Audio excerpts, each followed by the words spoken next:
5 hosts, 4 divisions, all battling it out for the Holy Grail of the American Hockey League, the Calder Cup. This is the Holy Grail Podcast. Here are your hosts, Zach Power, Andrew Rinaldi, Corey Swartz, and Dina Weinheimer.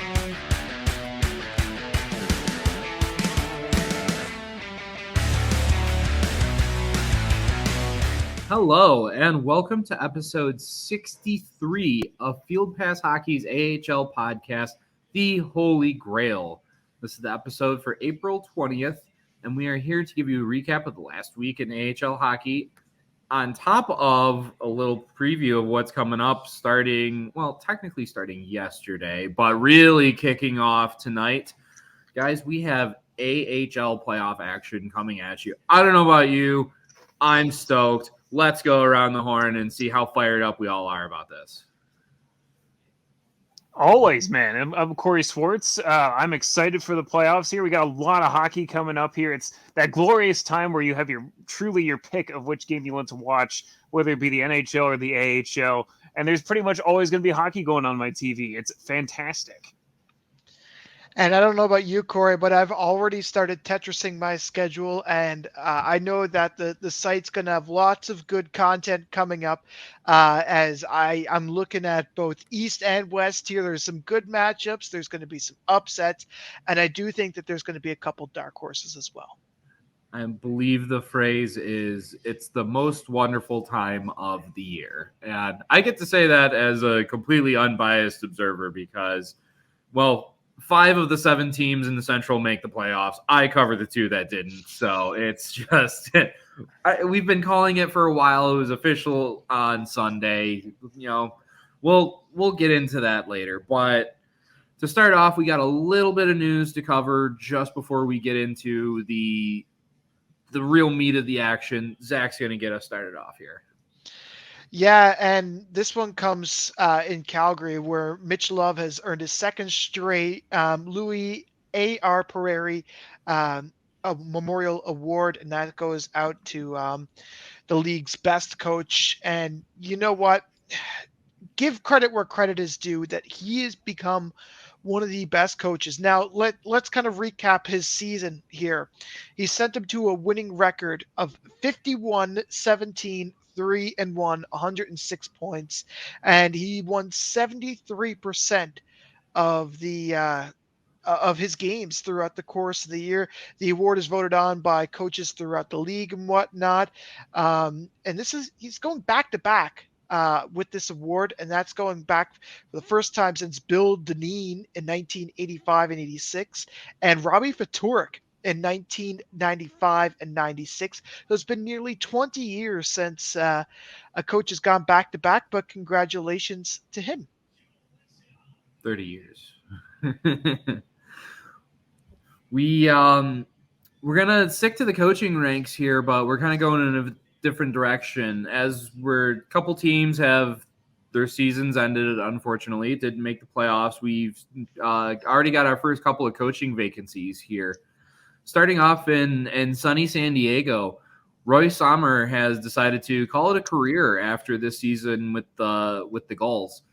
He has been coaching in the AHL since 1998 with the Kentucky Thoroughblades.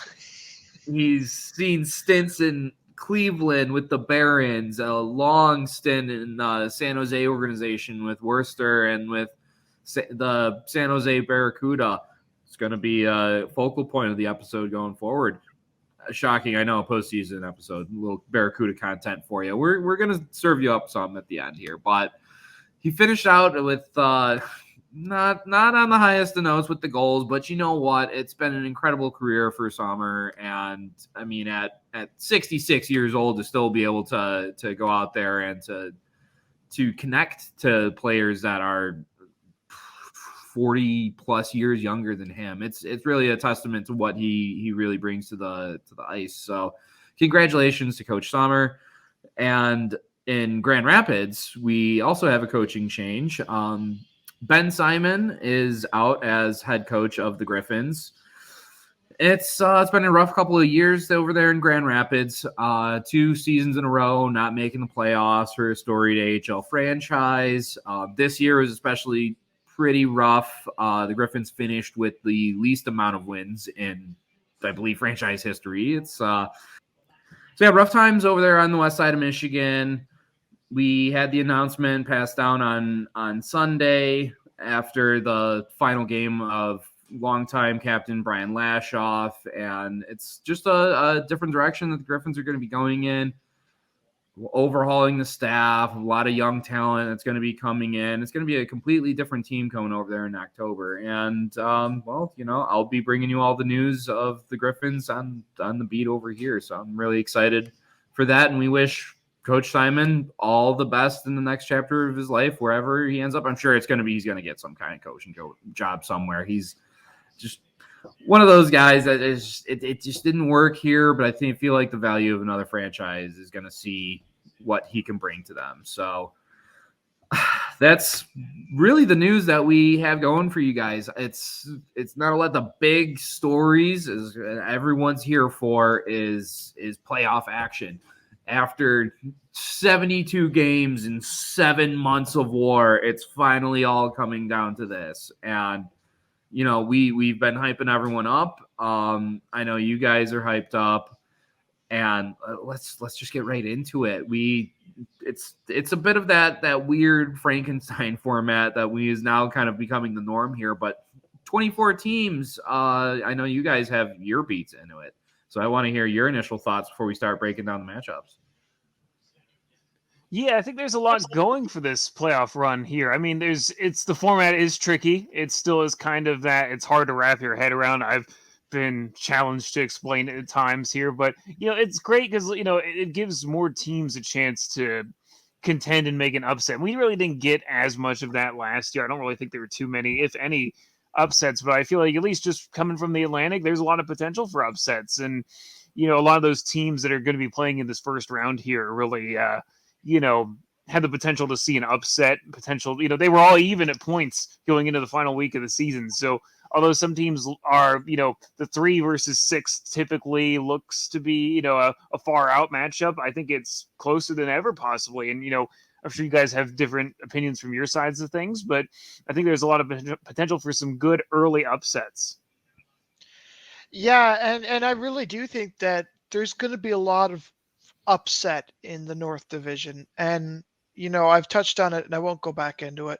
I don't think it's going to be the same North Division final that we might have seen maybe in January, right? But and that kind of makes it anybody's division, right? Like if I'm Laval or Utica or Syracuse or even Rochester for that matter, take this opportunity and run, kick the Marlies while they're down, right? And go grab some third round playoff hockey action, right? This is the time to do it. It's anybody's game in the North. As for the Pacific Division, well, if your name doesn't start with a C, I don't know. I really don't know. It's going to be a tough one, but you know what? Ontario does have the opportunity to kind of take down Colorado. They could be this year's dark horse, right? As much as I love Colorado, Ontario could be that dark horse. I'm also looking at Tucson. Who knows what's going to happen with them? Hopefully not in 2 games, but who knows what's going to happen with them? And Calgary's waiting on the other side, so it's going to be an interesting one for sure. Oh yeah, let's just get right into it. I'm wiping my hands together. I'm ready for this, man. This is really what it's all about. So we're gonna start over here in the Atlantic, and start off with our nice little 3-6 matchup: Charlotte and Lehigh Valley. And Corey, I know you got the expertise on the Atlantic. What sticks out to you about this one? Well, it is interesting because these two teams did enter that final week like completely even in points with 80. It's a very even regular season series. It's almost too close to call. I mean, for every big win that one team has had, the other has had another in the, you'd be tempted to look back at the last matchup, which was a 5-2 win by Charlotte just over this past weekend. But to me, it's much closer than that. And I'm kind of curious to see how the two teams stack up. I mean, Lehigh Valley, if you're them, you're kind of the pride of the Philadelphia Flyers organization right now. They didn't make the playoffs. They're kind of looking at this opportunity here as a big test for their depth for players that are going to, likely be Flyers in the fall, most likely, and make that graduation. You're looking at guys like Tyson Forster, Elliot Denoyer, Ronnie Addard, Samuel Ersson are just a couple of names that stand out there. And, this is a team that just kind of fell off the wagon a little bit. They were as high looking as third place, I think, at one point. And, they just didn't win their last 3 games. They're kind of going in on a little bit of a sour note, having the added challenge of playing a Charlotte Checkers team. All 3 games are happening down at Bojangles Coliseum as one of the oddities, I think, of this first round here, just due to the travel requirements, I think. Just the distance, honestly. It sucks for Phantoms fans out there. Obviously, me being a Bears fan, I'm a little bit, I haven't felt sympathy for Lehigh fans all that much. But, in this specific instance, I do feel sorry for them because, Lehigh could get bounced in a couple of games. And, although this is their first trip to the playoffs since 2018, they could maybe not even get to see their home crowd again. They may be keeping the ice in Lehigh Valley cold for no good reason, seemingly. So it's a tall task for them, but they've won a good number of road games in Charlotte over the course of the season. I think it's just, again, very, very split down the middle. It seems like that's the tail of the tape for both of the play-in round matchups here. But I will say, if you're a team like Providence and Hershey, you're watching that series with, I think, a little bit extra interest, honestly, right? Because if, Charlotte wins, if you're Hershey, you're likely looking at having to visit them for, the division semifinals. And if Lehigh Valley pulls out the upset, they're going to be facing the Providence Bruins. So, truly a tough task and sets some intrigue for, future rounds here to see who comes out on top there for sure. And on the other side of it, you got Hartford and Springfield. Springfield's kind of dominated the regular season series on paper. The one stat, and if you're going to be tuning in for our playoff previews, which I believe will hopefully be live by the time the show goes up, the one cool stat I do have for you guys here is I think the X factor in this series is Joel Hofer in net for Springfield. How's this for a stat? His last 3 starts that he's had against the Hartford Wolfpack, he's had 3 shutouts. And those are recent shutouts, too. The least amount of saves he had to make in one of those games was 27, and the other 2 were more than 30.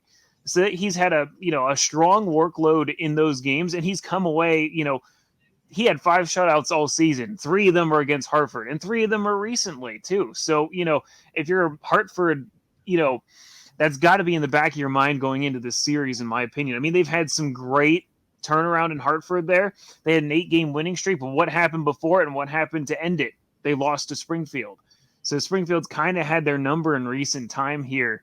And, if I'm Hartford too, I noticed it looked like the New York Rangers recalled a couple of players to their lineup. Louis Domingue, their starting netminder, would be one of them, as well as their top scorer, Johnny Brodzinski. You wonder how they're going to react to that. I mean, the reason they were able to go on such a strong run in the second half and make it was having those 2 guys. And, basically being fairly unscathed by their NHL affiliate in terms of recalls. So I'm curious to see how that will affect them, especially in such a short series, too. Yeah, it's interesting seeing what happens to a lot of these teams where, your parent club is a contender, like Charlotte. Alex Lyon right now battling for his life against the behemoth Boston Bruins. They called up Zach Dalpe up there in Florida, so they're not going to have their captain available for it. And when you only have 3 games to get the job done, those thin margins of error where you don't have big producers like that could be the difference between a deep run and going home early. So. And how many times did we see that too in the last year with the first iteration of this? I mean, Hershey lost in Game 3 in overtime. You saw Providence get bounced because they lost 2 games in overtime. Those overtime goals just mean, not that they don't mean more in later rounds, but in this series especially, like you just said, your margin of error is so thin. So that's what just, it's a good day to have a bye from that round. Let's be honest here. If you earned it, you're feeling a little bit better about yourself. That's for sure. Yeah, starting off with like a Game 5 scenario, I can see where those overtime goals kind of have a little more meaning to them. But yeah, I mean, you did a great job of breaking down kind of what to look at the Atlantic, let's turn our attention to the North here. Now, we got last year's a couple of big names from last year. Utica was the number one team in the division last year. Now they've kind of stepped up into the 4th spot here, and Laval was the team that stepped out of that division, almost went on into the Calder Cup finals, and they just barely kind of squeak into number 5 here. So what do you guys think we're looking at here in this play-in round? Well, it's important to kind of recognize with this one as well, the kind of push, right? Utica didn't really have that kind of record with them on their side to kind of start out the regular season. And if you actually look at their first 2 months, they actually didn't have a plus 500 winning record, right? These guys were on the losing side of things. And so when you kind of look at that, and then they kind of picked things up in December and January, they picked up a few games here and there. But you look at Laval, who quite honestly, they had to fight to earn their playoff spot in the last part of the month. And they also did kind of get some help last going off, right? Like the Montreal organization really just drank them dry, right? And you look at the season series right now, it's 5-1 in favor of Laval. And you know what? I wouldn't be shocked if we start to see some big name players like Anthony Richard come here and absolutely blow this up. I mean, he's already got 14 points so far in the season series alone. So, 14 points in 4 games. I mean, 6 goals and 10 assists. What more can you ask for, right? So they're going to be asking for something from people like him in this playoff series. And you know what? It's going to be a tough fight all the way down to the bitter end. Utica's got 4 extra points on him throughout the season, but that really means nothing come playoff time.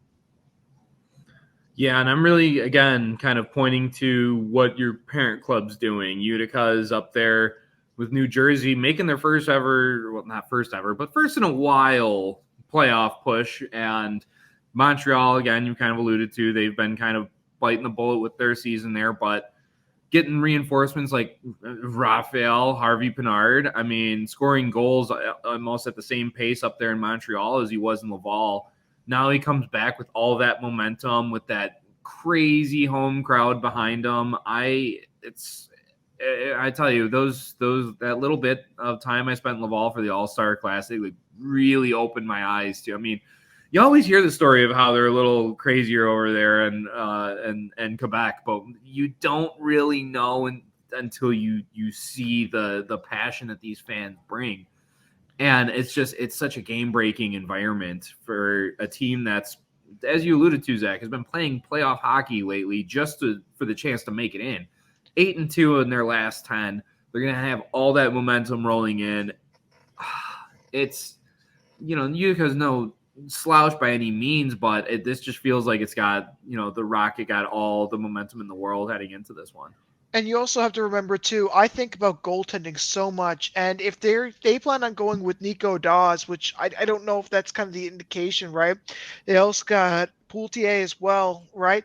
But in that one game that Dawes did play, he let up 6 goals and an .854 save percentage. You look at the goaltending on the other side, it can swing either way. Caden Primo, a .935 save percentage through his 3 starts against them.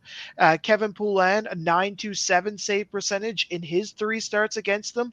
So like that alone, like I kind of see the goaltending like, okay, this is a chance for them, right? And now that they have some of those pieces back, it's a fair fight. It really is. So it'll be one of the closer fights in the playoffs.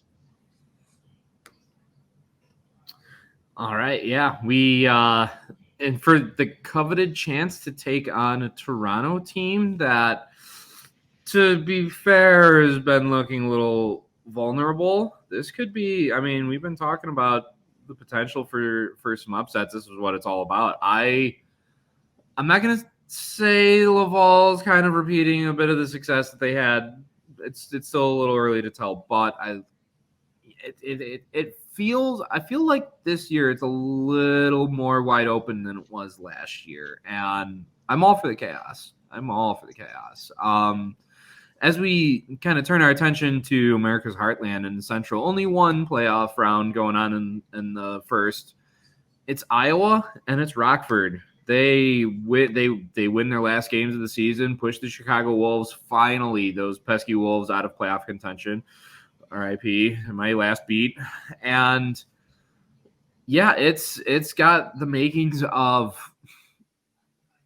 you don't know what team you're going to be seeing from really either side. I feel like both teams have the potential to make it interesting. Both teams also have the potential to kind of lay an egg here. I'm just going to keep on going because I know the Central's my thing. Iowa's got a lot of real interesting pieces. I mean, you've had Marco Rossi, Sammy Walker kind of taken over the reins there. Nick Patan's been a huge veteran presence, and let's not discount what Jesper Wallstedt and Zane McIntyre have done in that. They've been very hot and cold, though.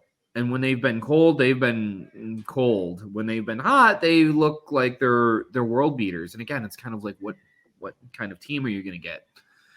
Rockford's been very similar in that regard. Now, they've been hitting their stride a little better. They went out and they got a lot of big pieces. Rocco Grimaldi comes to mind. To kind of, the Blackhawks organization really wanted this team to kind of make a run.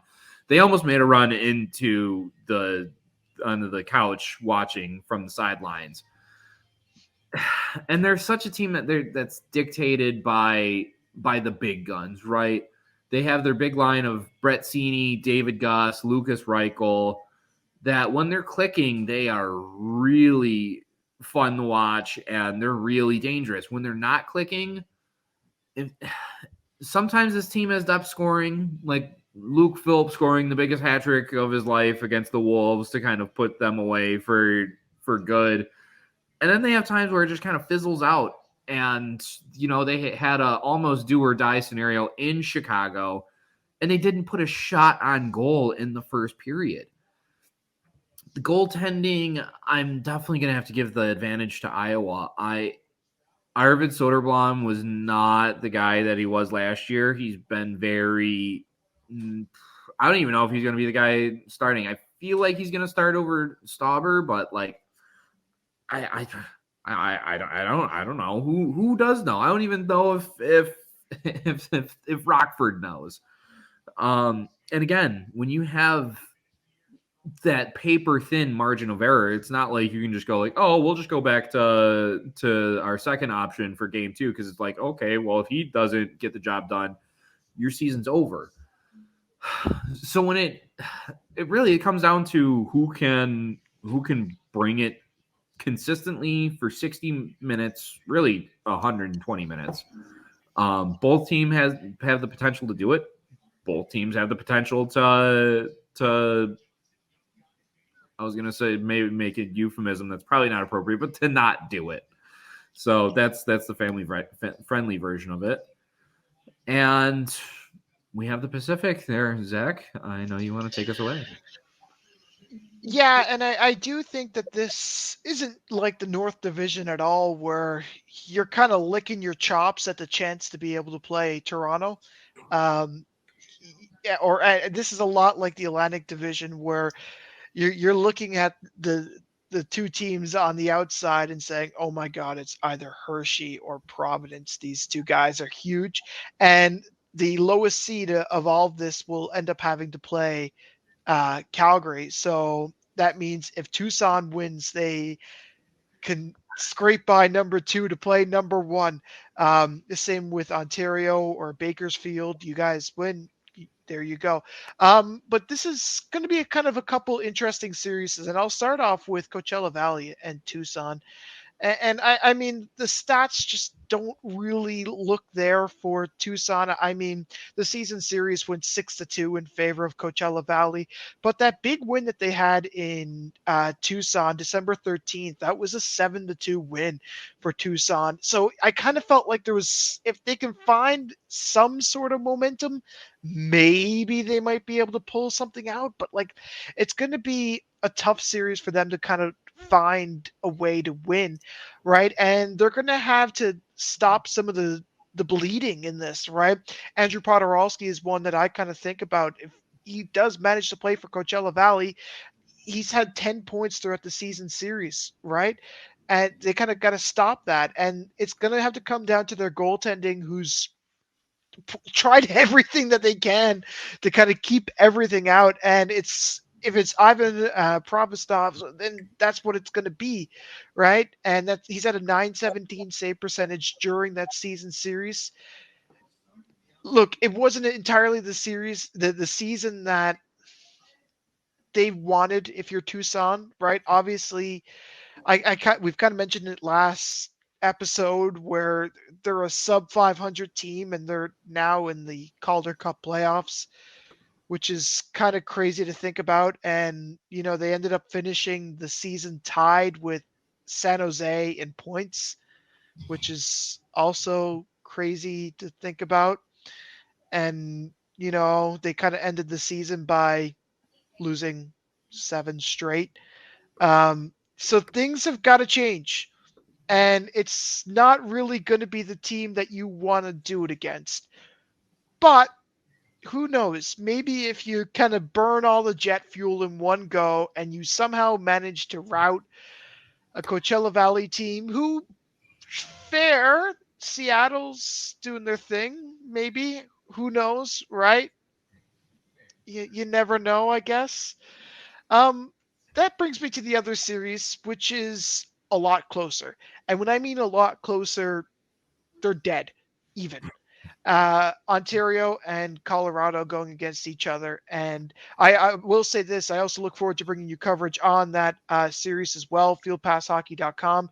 And that's where you can find Coachella Valley and Tucson squaring against each other. I'll have recaps there. As will these guys. We'll have some amazing coverage. But this series here, Ontario and Colorado, I mean, these guys deadlock 4 wins, 4 losses for each of them and going into this, right? And you kind of got to think about Ontario, who's had a little bit of change in the guard and goaltending. And I think that when they started the season, they wanted something from Phoenix Copley, but they're going to have to go with someone from Matthew Vialta or Cal Peterson, who both split the remaining 8 games. And I kind of look at that and I'm thinking, okay, well, both these guys have had their relative successes for their team. And I think about TJ Tynan, who's going to have to step up in this. He's had 14 points throughout the season series, right? Jordan Spence with 9, right? I think about these kind of guys who are going to have the step up here, right? And to kind of pull Ontario away with this. Obviously Ontario has kind of struggled in the latter part of the season, and I won't dig into them again. I won't beat that dead horse again, but they kind of turned things around last going off, right? And I'm sort of, and I kind of do expect to see some sort of a shift going into the playoffs because, again, this isn't a team that hasn't lost a whole lot of bodies for me to kind of say, all right, well, you don't have this person, this person, this person. They still do have many of the players that they kind of relied on earlier on in the season to kind of help them keep going. Now, Colorado, I've always said that they're kind of a team you don't really want to mess with, right? And you look at the way that they kind of performed throughout the season. It's kind of been a season where they've kind of helped each other out. And when I say this, everybody is kind of led at any one point or another. And that's what I think is kind of be one of the deciding factors for these guys. I think that we're going to have to start to see a leader here, right? And as much as I'm all for that balanced play and whatnot, I do love a good playoff leader. And who knows? I mean, this could be Charles Hudon's time to kind of break out of the mold, right? Is Alex Galchenyuk still alive? Like, I don't know. We'll have to find that out in the playoffs to come. But I think that this is going to be another interesting series. And their most recent game was Colorado taking that one, right? And Colorado has taken the last 2. So there could be something there as well. Now there's the 2 teams that are kind of in the middle of the pack and all this is the third and final playoff series for the Pacific Division in a playoffs where, hey, you want to come on in, you sure can. And the season series for this one has gone to Abbotsford over Bakersfield. Abbotsford has taken this one 3-1, and that's really helped in part to Christian Willonen and other players like that who have kind of stepped up to the plate to kind of be able to take the season series. Bakersfield, I've kind of talked about it. They had a little bit of momentum coming off on the last bit of the playoff, the regular season rather. So if they can kind of carry something into the playoffs, I'm all for it. But it's got to be better than some of their performances against Abbotsford, right? They just haven't really been there in my mind. So, it's going to be an interesting one. Bakersfield coming into the playoffs, winning 7 of their last 10, right? So maybe that's kind of the headline here, is that they've kind of done that and they'll be looking for something, while Abbotsford kind of coasted in once they knew that they had it, right? And so who kind of comes out on top is going to be such a great question. And it'll be answered in the playoffs. And the winner of the losers in the regular season will have to go against Calgary. So best of luck with that. Who do you guys see as with you have so many matchups, so many teams, who do you think could be, sneaky, that could maybe kind of wiggle their way through the cracks and make a run that you might not anticipate?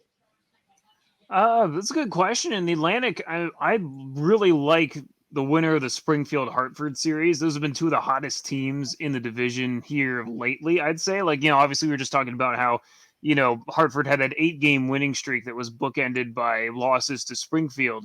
But they've just been, a surprisingly hot team. Obviously, the big questions still loom about, will they survive without some of their players that are up in New York? Will they be cheering for the Rangers to maybe have a short playoff season? Possibly. Selfishly, yes. It depends on if they're around long enough to really be able to have that thought, honestly. But, you look at a team like Springfield, they're fully loaded. The St. Louis Blues didn't make the playoffs. Just like Philadelphia, in a sense, their focus is on their AHL team to, get some of their key prospects some games here in the playoffs and make a run at it. They were another team that was buried at one point, but has just been absolutely on fire. And, even if I'm a team like Hershey or Providence, I'm not anticipating playing either one of those two teams as a whole lot of fun. It's going to be tough. You look at a team like Hartford, Hershey hasn't played them in a long time. They see Providence a little bit more often, but those two teams, I think that they'd have a chip on their shoulder going into any one of those series in the division semifinals as saying, hey, we can upset these guys. Same with even Lehigh Valley. It's not out of the question. In a sense, they get the goaltending, they get the goal scoring.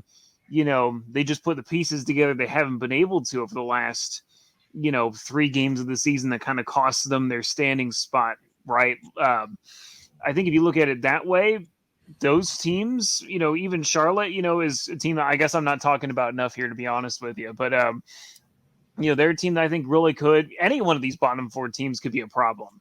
Like Charlotte, they beat Hershey last week. It was courtesy of a really good night in the power play that I don't know that you're going to see every time, but they're a team that I think has that ability to come back. So I think if you're any one of those teams, you come in with some swagger in your game, you can put that team on your heels for sure. And I'll chip in really quickly on the North Division. If I'm Syracuse, I'm licking my chops at this whole playoff thing, right? You win one series against Rochester, and you make it to the third round, and then you face the winner of either Utica and Laval, who've had their struggles throughout the season, and Toronto, right? I'm licking my chops at going on to play someone in the Atlantic Division. So there's that, and I'll cross over to the Pacific Division before uh, I'll let Andrew go with the Central Division, and I'll say this, okay? Assuming Coachella Valley wins, so I'll say this: my dark horse first is Colorado, but they're going to have to fight for it, because assuming Coachella Valley wins over Tucson, they have to play Coachella Valley, right? Because the winner of the Abbotsford Bakersfield series would go against Calgary. That's the way it's kind of shifting and looking right now, right? Assuming that Coachella Valley routes Tucson, which I'm not going to say is going to happen or not, right? So for Colorado, that means that you would have to go against, say, all right, you beat Ontario. Now you got to beat Coachella Valley.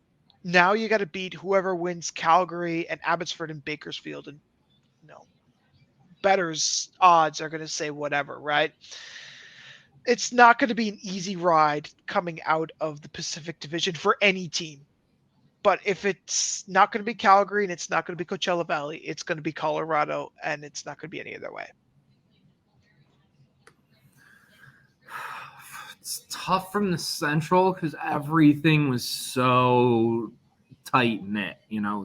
It took to the last weekend to decide the division winner. It took to the last day to decide who was even getting in.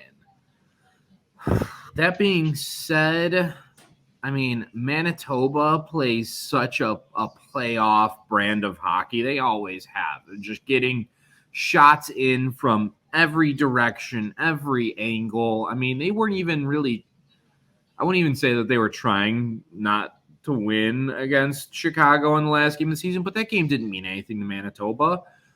And yet they still gave the Wolves all kinds of fits. And I mean, they have a lethal, if not unorthodox, look on the power play. Manitoba scares me if I'm in the Central because, it's not like I can point out in, the big guns in Texas, Maverick Bork or Riley Barber. Or I look at Milwaukee and they got Phil Tomasino and Luke Evangelista and all-stars and star power there. Manitoba doesn't really have this great big shining offensive threat. I mean, yeah, Jansen Harkins might be the only player they have that's over a point a game, but it's consistency throughout the lineup. And their entire lines 1 through 4 play heavy and they play fast. They're relentless on the forecheck. They play playoff hockey and they do it well. They're in a tough situation where last year where I think they outplayed Milwaukee, but they ran into a hot goalie. And now you're getting Milwaukee again. And, oh, look, we graduated from Connor Ingram, and now we're just playing Yaro Askarov, who's one of the bluest of chip prospects in the net that this league has seen in a while.